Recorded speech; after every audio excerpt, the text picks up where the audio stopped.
Hello everyone. Today we're going to practice a reading move that strong literary readers use all the time, but that many students don't realize they're doing. The move is called revision as meaning making through rereading. A lot of people think that revision means fixing your grammar mistakes or changing a few words. But in English class, revision can also mean changing your thinking. Sometimes when we reread a text, we notice something we missed and realize our original interpretation was incomplete. Through rereading, you can also interpret the author's craft more deeply and form an understanding of the author's intentions through the word choice, tone, and style. And you're even able to understand characters more in depth. Today we're going to see how that happens by looking at Jonathan Harker's journal entries from May 3rd in Dracula. By the end of this lesson, you'll be able to revise an interpretation through new evidence you notice through rereading. The move we're practicing today has 3 parts. First, I'll read and form an initial interpretation. Second, I'll reread and notice details I missed the first times. To make this process easier, you can use annotation symbols. For a question mark, I'll mark it if something's confusing or worth questioning.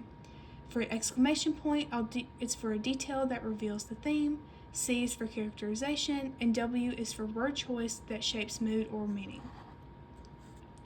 Third, I'm going to revise my interpretation based on that new evidence.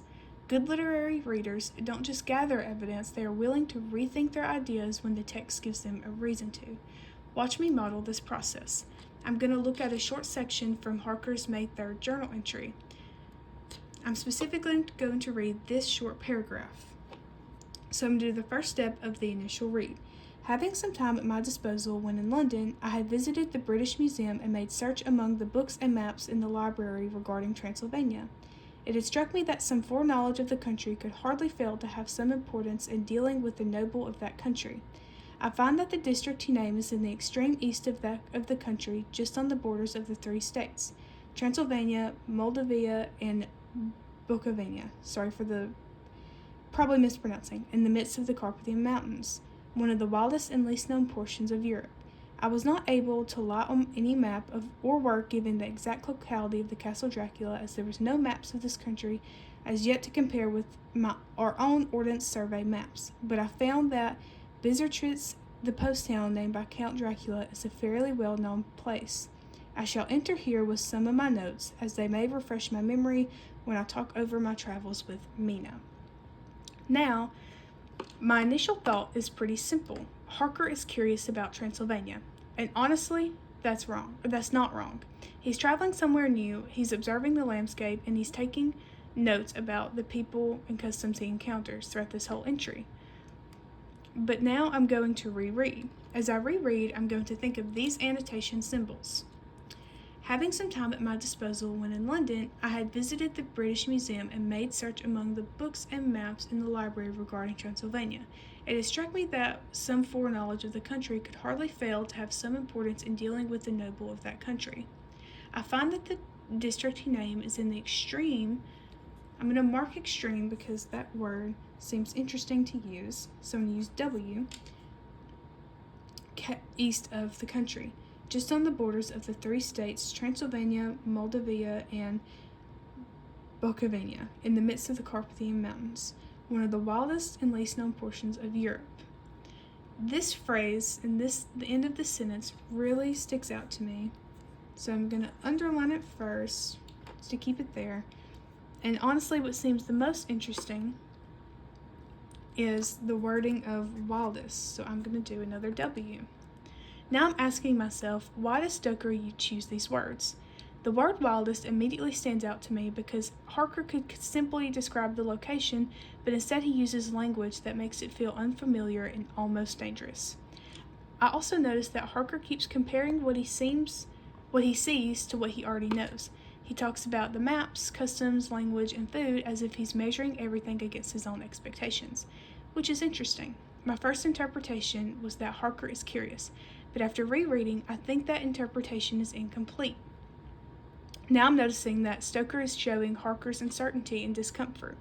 Harker isn't just exploring, he's trying to make sense of a place that feels unfamiliar to him.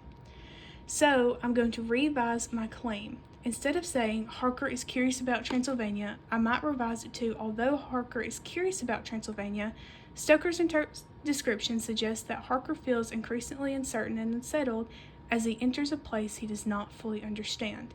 Notice what's changed. I didn't just add more words, I changed my thinking because I noticed new evidence during rereading. That's the move. Let me show you one final example.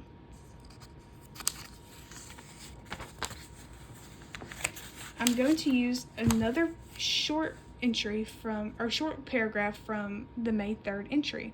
He's careful in this section. He's describing the people he sees as he passes them on the train. So I'm going to start with just this section right here. Something fluttering from them, like their dresses in ballet, but of course petticoats under them. The strangest figures we saw were the Slovaks, who are more barbarian than the rest, with their big cowboy hats, great baggy, dirty white trousers, white linen shirts, and enormous heavy leather belts, nearly a foot wide, all studded over with brass nails. They wore high boots with their trousers and tucked into them, and had long black hair and heavy black mustaches. So I'm going to stop right there because I already can kind of tell that he's carefully describing these people. So my original interpretation of this short sentence is Harker carefully describes the people he encounters because he wants to learn more about their culture. Again, that's a reasonable interpretation, but now I'm going to reread using the symbols again. Something fluttering from them, like their dresses in ballet, but of course petticoats under them. The strangest figures we saw, strangest seems interesting, like an interesting word choice, were the Slovaks, who are more barbarian than the rest, with their big cowboy hats, great dirty white trousers, white linen shirts, and enormous heavy leather boots. What's really interesting to me is the phrase, more barbarian than the rest. Now, with this you can be creative because everyone sees this differently. To me, it's more about the word choice, but you can also put a C for characterization because the wording of barbarian also shows Harker's characterizations and how he feels about people. So, after I circled the word barbarian, I'm asking myself, why did Stoker choose to have Harker describe the Slovaks this way? At first I thought he was simply making observations about the people he meets, but after rereading I realized that this word reveals something more important about Harker. The word barbarian suggests that he's judging these people based on his own cultural expectations. Instead of simply describing them, he's labeling them as uncivilized or less sophisticated because they are unfamiliar to him. That changes my interpretation. Instead of writing, Harker carefully describes the people he encounters because he wants to learn about their culture, I might revise the paragraph and say, although Harker records details about the people he encounters, his description of the Slovaks as more barbarian than the rest reveals his cultural bias and limited perspective.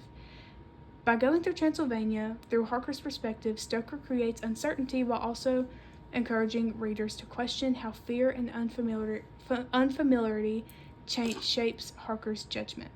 Notice that my revision isn't just longer. My thinking changed because rereading helped me notice a word that revealed both characterization and author's purpose. Now it's your turn. Pause the video, reread the sections that we just encountered, and as you reread, annotate 3 details that deepen or complicate your original interpretation of Harker.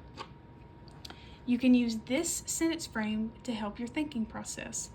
You could say, at first I thought blank for the first step. After rereading, I noticed blank for the second step, and now I think blank for the third step. You can revise your original literary analysis claim if you already thought of one. Pause now and take about 3 minutes to reread, 3 to 5 minutes to reread, annotate, and write. Welcome back.